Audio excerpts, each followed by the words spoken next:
అందరికీ praise lord. దేవుని నామానికి మహిమ కలుగును గాక. మీరు అందరూ బాగున్నారు కదా? మీరు పెడుతున్న ప్రతి ప్రార్థన రిక్వెస్ట్ కానీ మేము ప్రార్థన చేస్తూ ఉన్నాం. మా ఆశ అంత ఒకటి, ఎక్కడైతే మీరు తృణీకరించబడ్డారో, ఎక్కడైతే వెలివేయబడ్డారో, ఎక్కడైతే గుండెలు పగిలేగెట్టారో అదే స్థలాల్లో నా ప్రభు మీ అందరిని హెచ్చించబోతూ ఉన్నారు. విశ్వాసంతో ప్రార్థన చేయండి. ఘనమైన విజయాలు ఖచ్చితంగా నా ప్రభు మీ అందరికీ దయచేస్తారు. God bless you all. ఇప్పటికీ మేము ఇంకా బెహ్రెన్లోనే ఉన్నాం. ప్రభు చిత్తమైతే ఈరోజే మా ప్రయాణం ప్రారంభించబడుతుంది. మేమందరం క్షేమంగా ఇండియా రావాలని మీరు ప్రార్థించాలని హృదయపూర్వకంగా మనవి చేస్తున్నాను.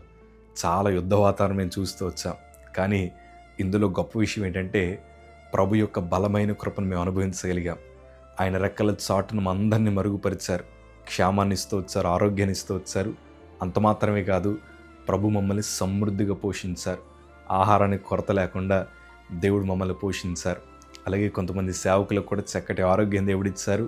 ప్రభు చిత్తమైతే గొప్ప సాక్ష్యాన్ని మేము ఇండియా వచ్చాక పంచుకుంటాం. అలాగే మాకు సహకరిస్తున్న వారందరికీ కూడా నా హృదయపూర్వక వందనాలు తెలియజేస్తున్నాను. ఒక తమ్ముడిగా, ఒక అన్నగా, ఒక సేవకుడిగా నన్ను ప్రేమించి మీరు చాలా మెసేజ్లు పెట్టారు. అన్న ఎలా ఉన్నారు, భోజనం చేశారని కొంతమంది ఫోన్లు చేస్తూ ఉన్నారు. మా యోగక్షేమాలు తెలుసుకుంటున్న మీ అందరికి కూడా నా కుటుంబం తరపున, సంఘం తరపున హృదయపూర్వక వందనాలు తెలియజేస్తున్నాను. Thank you ecclesia family. ఈరోజు ఈ వీడియో చూస్తున్న మీలో చాలామందికి దిగులు చేత నింపబడి ఉన్నారు. ఎందుకంటే మనం అనుకున్నట్టు మన జీవితం లేదు. మా ఇంట్లో పెద్ద దిక్కున్నారు అని అనుకున్నాం, ఈరోజు వారు కనుమరుగైపోయారు. నా పిల్లలు చక్కగా చదువుకొని ఉద్యోగాలు వస్తే ఇంకా మా ఇల్లంతా చాలా అద్భుతంగా ఉంటుంది అనుకున్నాం, కానీ అనుకున్నట్టు భవిష్యత్తు లేదు.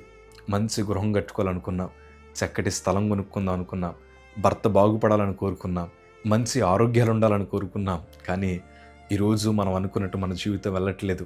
అందుకే కొన్నిసార్లు రాత్రులు కూడా నిద్ర పట్టక పదే పదే అవే ఆలోచిస్తూ చాలా దిగులు చేత నింపబడిన కుటుంబాలతో ఈరోజు నా ప్రభు మాట్లాడుతున్నారు. అయ్యా, ఆయన ఉన్నాడు, ఆయన సమస్తము చూచే దేవుడు ఆయన.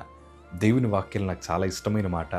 యెహోషువ గ్రంథం 1వ అధ్యాయము 9వ మాట మనం చదవగలిగితే, నేను నీకు ఆజ్ఞ ఇచ్చున్నాను కదా, నిబ్బరము కలిగి ధైర్యముగా నుండుము, దిగులు పడకము, జడియొకము, నీవు నడుచు మార్గమంతట్లో నీ దేవుడిని యెహోవా నీకు తోడయుండును. ఈ వాగ్దానం మీ అందరి జీవితాల్లో నా ప్రభు నెరవేర్చును గాక. జీవిత ప్రయాణం చాలా వింతగా ఉంటుంటుంది. ఈ రోజు ఏం జరుగుతుందో మనకు తెలియదు.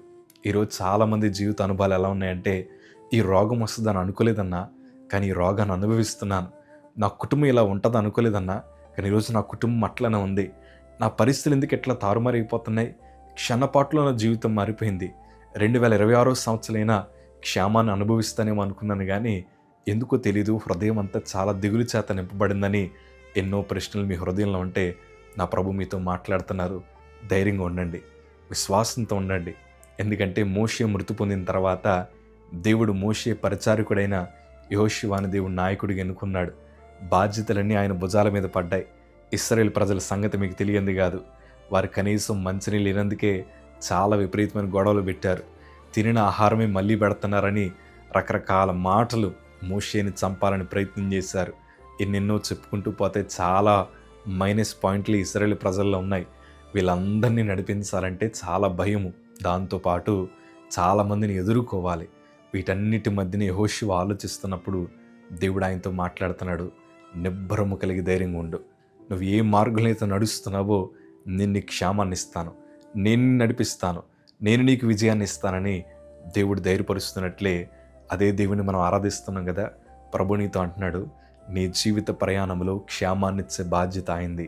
నీ జీవిత ప్రయాణంలో అనుకునే పరిస్థితులు ఎదురవుతున్నాయి కదా, వాటి వల్ల చాలా భయపడుతున్నావు కదా. నా ప్రభు నీ భుజం తట్టి మాట్లాడుతున్న మాట, నువ్వు ధైర్యంగా ఉండు, ఆయన నీ నడిపిస్తాడు.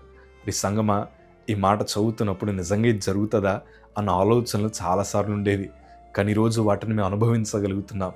ఈరోజు మా జీవితంలో దేవుడు ఎన్నో సాక్ష్యాలు ఇస్తూ వచ్చాడు. మా కుటుంబము చాలా కలవరం చేత నింపబడింది. అందరూ మమ్మల్ని విడిచిపెట్టినప్పుడు అనాథులుగా మార్చబడ్డాం. నా హాస్పిటల్కి అయ్యే ఖర్చు అది వింటున్నప్పుడే మా హృదయం ఎంత భయం అంటే 70-80 లక్షలు మేము ఖర్చు పెట్టలేని పరిస్థితులు. ఒకవేళ అప్పు చేసినా అప్పు తీర్చలేని పరిస్థితి మాది. మేమేమి కోటీశ్వరులం కాదు. అయినను మాకుండిన ధైర్యం అంతా ఒకటే, మనం ఆరాధిస్తున్న దేవుడు సాధారణమైన వాడు కాదు. మనలో ఉంటున్నవాడు ఈ లోకంలో ఉన్న వారి కంటే గొప్పవాడు గనక మేము ప్రభు వైపు చూసాం. ప్రభా, మా జీవిత ప్రయాణంలో ఎందుకు ఇలాంటి క్లిష్టమైన పరిస్థితి వచ్చిందో మాకు తెలియదు, కానీ నువ్వు ఉన్నావన్న ధైర్యంతో అడుగులు ముందుకు వేస్తున్నాం. నువ్వు ఉన్నావన్న విశ్వాసముతో ఈ బలహీనమైన చేతుల్ని వైపు చాపుతున్నామని ప్రభు వైపు చూడగా దేవుడు మాకు ధైర్యాన్ని ఇచ్చాడు. దేవుడు మమ్మల్ని నడిపిస్తూ వెళ్ళారు. ఈరోజు మేము క్షేమాన్ని అనుభవించగలుగుతున్నాం. అదే ధైర్యంతో అంటున్నాను, ఈరోజు నీ జీవితం అనుకున్నట్టు లేదని బాధపడద్దు. నా ప్రభువు నీ జీవిత ప్రయాణములో బలమైన సాక్ష్యాలు దాచుంచాడు. కంగారు పడకు.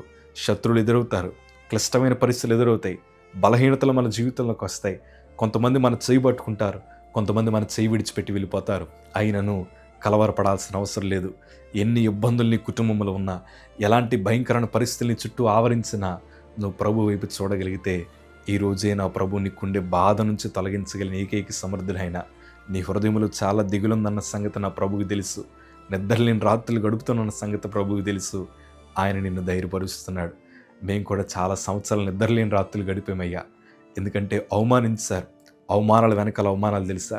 అందరూ అంటున్న మాటలు బట్టి కొన్నిసార్లు చనిపోవాలనిపించింది. ఎందుకు వచ్చిన బ్రతికయ్యా, తీసేసుకోవచ్చు కదా, ఎందుకు వచ్చిన జీవితం బ్రతకలేకపోతున్నామని ప్రభు సన్నిధిలో గుండెలు బాదుకుని ఏడ్చిన తరుణాలు నాకు ఇంకా జ్ఞాపకం ఉన్నాయి. ఆ దిగులంతా దేవుడు తొలగించాడు, క్షేమాన్ని ఇచ్చాడు. సేవా బాధ్యతలు ఎట్లా మోయాలో అర్థం కాలేదు, కానీ దేవుడు నేర్పిస్తూ వచ్చాడు. అదే ధైర్యంతో అంటున్నాను, జీవితం మనం అనుకున్నట్లు కొన్నిసార్లు ఉండదు, కానీ ప్రభు అనుకున్నది మన జీవితంలో జరిగిస్తాడు. ప్రభు ఏ వాగ్దానం ఇచ్చాలో ఆ వాగ్దానం నెరవేరుస్తాడు. నువ్వు ధైర్యంగా అడుగులు ముందుకేసుకుంటూ వెళ్ళిపో. విజయం మాత్రం ఖచ్చితంగా దేవుడు నీకు ఇస్తాడు. ఈ దుర్వార్తలన్నీ కొట్టేయడానికి ఒక గొప్ప శుభవార్త నా దేవుడు నీకు పంపిస్తాడు. దేవుడు మీకు ఇచ్చిన వాగ్దానాన్ని నెరవేర్చి స్థిరపరచునుగాక. ఆమేన్. ధైర్యంగా ఉండండి. God bless you.